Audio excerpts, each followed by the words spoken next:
Hello guys, आगे जब के लिए कौन नया वीडियो लेके। तो आज सुबह मैं ऑलरेडी एक वीडियो पोस्ट कर चुका हूँ एडवांस टैक्स के रिगार्डिंग कि एडवांस टैक्स की ड्यू डेट बढ़ी है या नहीं बढ़ी है और क्या आपको आगे इंटरेस्ट या कुछ पे करना पड़ सकता है। तो अगर वो वीडियो नहीं देखा तो पहले वो वीडियो देख लीजिए।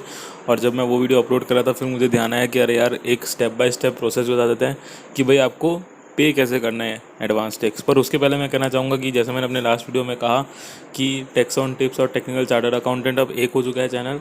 तो पहले जो लोग सोच रहे होंगे कि भाई इसका चैनल का नाम तो कुछ और था, हमने किसी और को सब्सक्राइब किया था, ये कुछ और आ गया है। तो वैसा नहीं है, बस इसका नाम थोड़ा सा चेंज कर दिया गया है, टैक्स ऑन टिप्स कर दिया गया है। टेक्निकल चार्टर्ड अकाउंटेंट से निकाल के बाकी आपका कंटेंट वही रहेगा, सब कुछ वही रहने वाला है, तो उसका टेंशन आप बिल्कुल मत लीजिए। सो अब हम स्टार्ट करते हैं। कई लोग सोच रहे होंगे कि भाई ये हमेशा मना करता है कि मैं कोई भी स्टेप बाय स्टेप कुछ चीज़ का प्रोसेस नहीं बताऊंगा, मैं खाली इन्फॉर्मेशन दूंगा हर चीज़ का। बट ऐसा है कि अब मैं ये चीज़ ये नहीं बता रहा कि आपको आईटीआर फॉर्म कैसे भरना है या ये चीज़ वैसे कैसे करनी है। मैं सिर्फ ये दे रहा हूँ कि आपको अपना एडवांस टैक्स आप ऑनलाइन कैसे पे कर सकते हैं। बिकॉज जनरली मैं यही रेकमेंड करूँगा कि हर पर्सन को अपना टैक्स तो एटलीस्ट खुद ही भरना चाहिए। He should not depend on anyone. या फिर प्रोफेशनल्स को भी अपने क्लाइंट से टैक्स के पैसे नहीं लेने चाहिए। They should ask their clients कि भाई आप खुद ही अपना टैक्स पे कीजिए, आप अपना टैक्स खुद ही जमा करें। So there is a transparency in that, एक ट्रांसपेरेंसी मेंटेन रहे। उसके लिए बस ये रहे तो बेटर है। क्योंकि क्या होता है कि भाई इसने जमा कराया नहीं कराया, कितना जमा कराया, मैंने तो इसको इतने पैसे दिए थे, फलाना ढिमकाना सब चलता रहता है।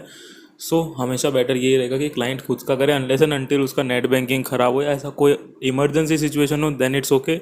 But other than I would suggest कि हर जन अपना टैक्स खुद जमा करे। सो अब हम देखते हैं कि स्टेप बाय स्टेप प्रोसेस क्या है। ये वेबसाइट है, ये गवर्नमेंट की वेबसाइट है T9SDL, जिससे आप पेमेंट कर सकते हैं। एक तरीका ये है। सेकंड तरीका वो है कि अगर आप खुद, हाँ, जब रिटर्न भरेंगे तब भी आपको उधर एक ऑप्शन मिलता है ई पे टैक्स का, या आपको ई फाइलिंग की वेबसाइट जो होम पेज है उसके ऊपर भी मिल जाएगा कि पे टैक्स ऑनलाइन, वो भी आपको इसी वेबसाइट पे लेके आएगी। तो इसका मैं लिंक आपको नीचे डिस्क्रिप्शन में दे दूंगा, आप सीधा इस पेज पे लैंड करेंगे। इसके बाद आपको चूज़ करना है ये चालान 280 income tax and corporation tax. इस पर आप जैसे ही क्लिक करेंगे तो ये ऐसा कुछ खुल जाएगा। इसमें सबसे पहला ऑप्शन है टैक्स एप्लीकेबल, ये बहुत ध्यान से चूज़ कीजिएगा। इसमें पूछ रहा है कॉरपोरेशन टैक्स या फिर income tax. So corporation tax is for companies जैसा लिखा है ब्रैकेट में, और income tax is for other than companies. तो आपको अपने हिसाब से चूज़ करना है वेदर योर कंपनीज और अदर देन कंपनीज, तो वो चूज़ कर लीजिएगा। फिर अगर आप एडवांस टैक्स का पेमेंट कर रहे हो तो आपको 100 चूज़ करना है। अगर आप नॉर्मल FY 1920 का टैक्स अब पे कर रहे हैं, सेल्फ असेसमेंट टैक्स, तो आपको 300 चूज़ करना है सेल्फ असेसमेंट टैक्स। मेनली आपको यही दो काम आएंगे। इसके अलावा मैं कुछ अभी बता नहीं रहा हूँ कि बाकी ऑप्शंस क्या हैं। मेनली आपके ये दो काम आएंगे, तो हम इसके बारे में चर्चा करेंगे। फिर आपको नेट बैंकिंग चूज़ कर लेना है या डेबिट कार्ड चूज़ कर लेना है। Net banking I would prefer कि आप नेट बैंकिंग चूज़ करें। इसमें आपको अपना बैंक का नाम सिलेक्ट कर लेना है। फिर आपको अपना परमानेंट अकाउंट डालना है और असेसमेंट ईयर डालना है। सबसे दो इम्पॉर्टेंट चीज़ यही है कि आप permanent account number and assessment year ध्यान से चेक कर लीजिए। बिकॉज हो सकता है आपने परमानेंट अकाउंट नंबर सही डाला हो बट असेसमेंट ईयर गलत डाल दो, जिसकी वजह से वो टैक्स का क्रेडिट कोई और असेसमेंट ईयर में दिखने लग जाए। सो वो बाद में शिफ्ट करना थोड़ा मुश्किल हो जाएगा। तो बेटर आप ये तीन चीज़ हमेशा सही से चेक कीजिएगा before submitting. Your pan number, your assessment year and ऊपर जो आप कोड सिलेक्ट कर रहे हैं 100, 300, 400, उसको हमेशा ध्यान से चेक कीजिएगा। ये तीन बहुत इंपॉर्टेंट चीज़ें हैं।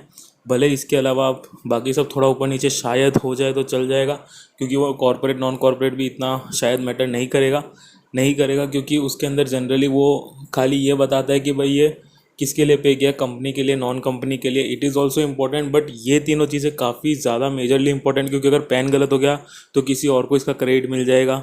अगर advance tax, self assessment tax ये गलत हो गया तो आपके अंदर क्रेडिट बराबर नहीं दिखेगा, तो इंटरेस्ट की दिक्कत आ सकती है। So most important thing in chronology, सबसे पहले आपका पैन की क्रेडिट आपको मिलना चाहिए। भले किसी और ईयर में मिल जाए बट आपको एटलीस्ट मिलना चाहिए, so you can shift it with in your self. वो हो सकता है काफ़ी ईजी हो जाएगा। तो सबसे पहले प्रायोरिटी देना आप पैन को चेक करने की। सेकेंड प्रायोरिटी देना ऊपर कि 100, 300 में से क्या चूज़ किया है। थर्ड प्रायोरिटी देना नीचे आपके असेसमेंट ईयर की। ओके, और फोर्थ प्रायोरिटी ऊपर जो आपने कॉर्पोरेट नॉन कॉर्पोरेट है वो चीज़ को फोर्थ प्रायोरिटी देना चेक करने की। ओके, सो नेक्स्ट हम नीचे आपका बस ये जनरल चीज़ें हैं कि आपका कौन सा सिटी, ये सब इतना इंपॉर्टेंट नहीं है। आप जनरल चीज़ें डाल दीजिए, आपका एड्रेस डिटेल्स डाल दीजिए। अब कई लोगों को ये क्वेरी होगी कि इसमें हम कौन सा एड्रेस डालें, तो आपके पैन में जो एड्रेस है वो इधर मेंशन कर दीजिए, आसान रहेगा।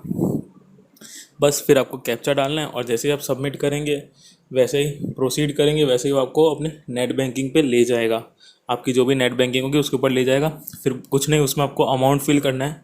उसमें आपको अमाउंट फिल करना है इनकम टैक्स में। ये हमेशा ध्यान रखिएगा। कई लोग पूछेंगे कि भाई एजुकेशन सेस में कितना डालूँ, सरचार्ज में कितना डालूँ, क्या कितना डालूँ। तो वो अगर आप नहीं भी करेंगे, सिर्फ इनकम टैक्स में डाल देंगे पूरा अमाउंट तो भी चल जाएगा। अगर आपको लग रहा है कि मेरे को नहीं पता, मेरे को खाली एक ग्रॉस अमाउंट बता दिया है, मेरे को एक लमसम फिगर भरना है, तो आप 50,000 लमसम इनकम टैक्स में डालिए, कोई दिक्कत नहीं आएगी। 100% सब कुछ सही रहेगा।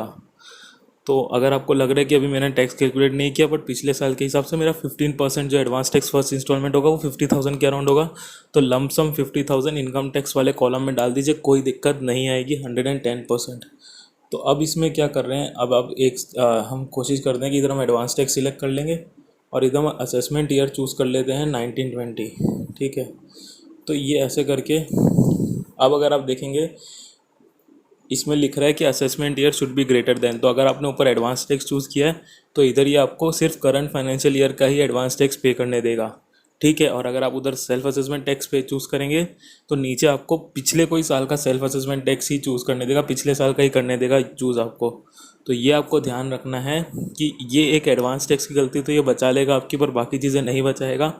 तो बी श्योर एंड सही से इस चीज़ को करना। मैंने इसी चीज़ के लिए खाली ये दोनों चीज़ें डाल के आपको बताई कि आप एडवांस टैक्स पिछले सालों के लिए कभी पे ही नहीं कर पाएंगे। तो अगर आपने ऊपर कोड सही से चूज़ कर लिया तो नीचे आपका असेसमेंट ईयर अपने आप ऑलरेडी सही हो जाना चाहिए बाय डिफ़ॉल्ट। तो मैंने जो बताया वो सब चीज़ें ध्यान रखिएगा और फिर बस वो आपको अपने बैंक के वेबसाइट पे ले जाएगा। उधर आपको सीधा पेमेंट कर देना है सबमिट, और एडवांस टैक्स पे हो जाएगा। उसको रिफ्लेक्ट होने में हो सकता है 5 या 10 दिन लग जाए आपके 26 ईयर्स में, but the payment is done. आपको चालान मिल जाएगा, उसको प्रिंट करके रख लीजिएगा अपने पास।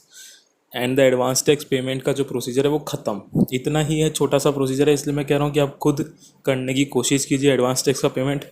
लेकिन जो रिटर्न फाइलिंग रहेगा या जो भी ऐसी सब चीज़ें रहेगी वो आई वुड रिकमेंड कि आप प्रोफेशनल से ही करवाएं। सो अगर आपकी कोई भी क्वेरी हो तो प्लीज़ मेल कर सकते हैं या डीएम कीजिए या कमेंट कीजिए नीचे। और भी कोई आपको कोई टॉपिक पे वीडियो चाहिए तो आप कमेंट कर सकते हैं नीचे। सो लाइक कीजिए, शेयर कीजिए, सब्सक्राइब कीजिए मेरे चैनल को ऐसे कुछ और वीडियोज़ के लिए। And thank you till the next video.